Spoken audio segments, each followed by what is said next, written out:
imagine this. God gives man a breath. And with that same breath, that man can say some very vulgar things about Jesus Christ, and God gives him another breath. Isn't that something about God? Now, and he'll keep giving another breath until he takes his last breath and hopes that that man might see God. That's something about this. God is, he's so compassionate. There's so much that he does for mankind.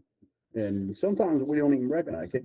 The first 10, 20, 30 years you lived, you just basically lived not really concerned about God or not really concerned about Jesus Christ. And he gave you breath, every one of them. What I'll tell you last week, it's 16 breaths a minute, something like 8 million breaths, 8,400,000 breaths a year.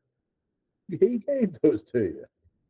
And some of us get 50, 60, 70 years of that. Look at Psalms 135. When we read this passages right here, try to see where's God in it. How does God feel about this? And what's God's heart experiencing?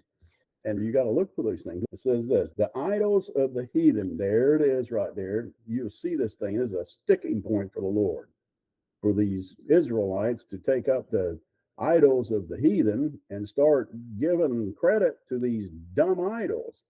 That thing upsets the Lord. That thing is just an outright mockery of God. You'll see, let's let him talk to him. Look at this. The idols of the heathen are silver and gold and work of men's hands.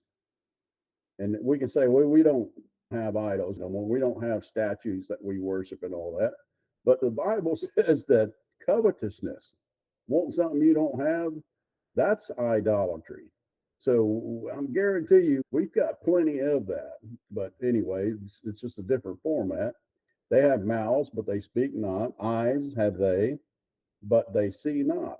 You see that thing God's saying, these dumb idols you're making, they can't hear, they can't speak, they can't move. They don't have any hands they can move around. They can't do nothing for you. But you would rather worship that than worship me, which is the true God. Verse 17. They have ears, but they hear not. Neither is there any breath in their mouths.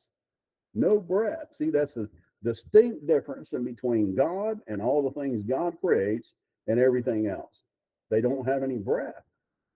And he's telling them that. And that they make, look at verse 18.